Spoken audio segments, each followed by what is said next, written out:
Welcome back to Refereeing Academy.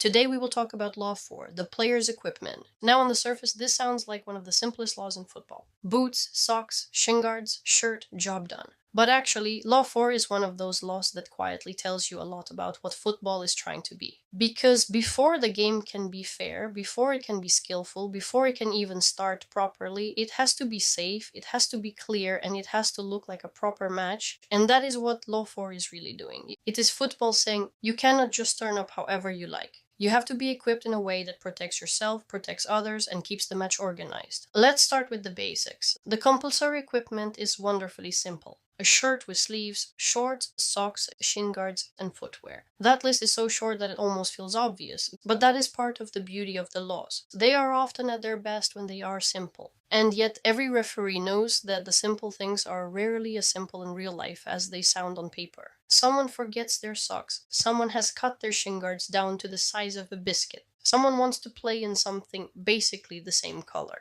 Someone has jewelry taped up and is hoping nobody notices. And suddenly Law 4 is not theoretical at all. It is standing right in front of you during the equipment check. One of the most important parts of this law is the section on shin guards. They must be made of a suitable material, be of a reasonable size, provide a reasonable degree of protection, and be covered by the socks. And the player is responsible for the size and suitability of the shin guards. And that matters because football is full of tackles, ricochets, collisions, mistimed challenges, and awkward contact. A referee is not there to help players pretend to be protected. A referee is there to help make sure they genuinely are.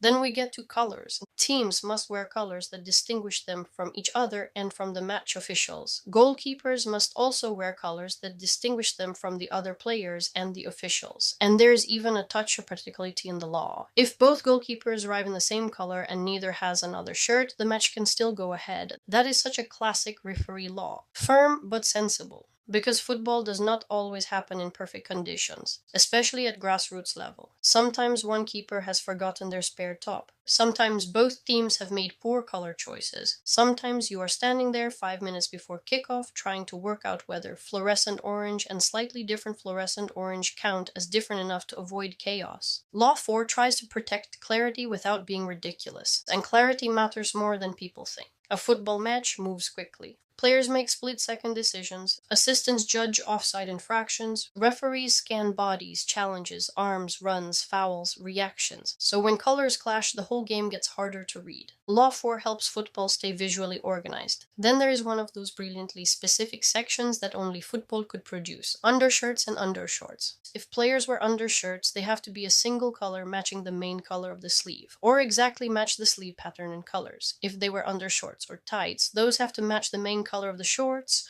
or the lowest part of the shorts, and players of the same team must wear the same color.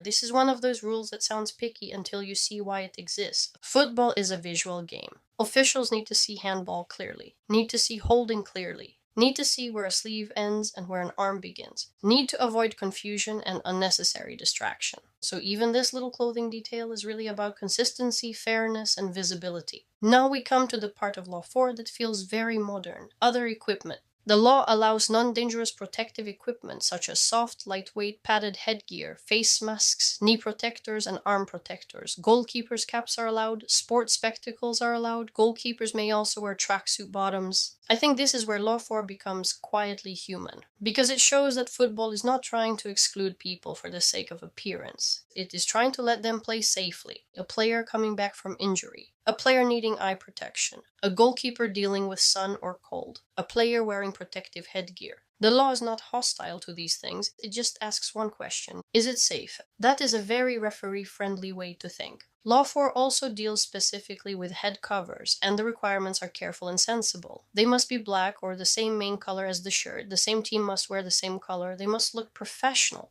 and not be attached to the shirt, not be dangerous, and not have any part sticking out. Again, the deeper theme is balance. Football wants inclusion, football wants safety, football wants professionalism, and the law is trying to hold all of those together at once. Then we step into an area that feels very 21st century: electronics and wearable technology. Players, substitutes, substituted players, and sent-off players must not wear or use electronic or communication equipment, except where permitted for electronic performance and tracking systems. Team officials may use small handheld communication devices for welfare, safety, or tactical reasons.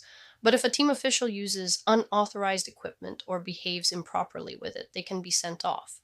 Where EPTS is used in official competitions, the competition organizer must ensure it is safe and meets FIFA standards. And that is a reminder that the laws keep evolving with the real game. Football is not just boots and mud anymore. There are GPS vests, live data, performance tracking, communication devices, technical areas full of staff and equipment. Law 4 tries to let the modern game exist without letting it become disorderly. Then there is a part of this law that is bigger than clothing: messages on equipment. The law says equipment must not have political, religious, or personal slogans, statements, or images. Players must not reveal undergarments showing political, religious, or personal messages or advertising other than the manufacturer's logo. The law also gives guidance that offensive, insulting, abusive, provocative, derisory, or inflammatory content is not permitted. This matters because once a football shirt becomes a personal billboard, the match stops being just a match. And the laws are trying very hard to protect the game from becoming a platform for confrontation, division, or abuse. That does not mean football is emotionless. Far from it. Football is full of identity, meaning, pride, and expression. But Law 4 draws a line and says, there are some messages that do not belong here, not on the player's equipment, not in the middle of the contest, not in a way that can inflame the game. And honestly, that is one of the clearest examples of the laws protecting not just safety, but the atmosphere and integrity of the match itself. Now let's get to the practical referee bit, because this is where Law 4 becomes very real. If there is an equipment offense, the referee usually does not need to stop play immediately. Instead, the player is instructed to leave the field to correct the problem. Before coming back on, the equipment must be checked by a match official, and the player may only re-enter with the referee's permission, which can be given during play.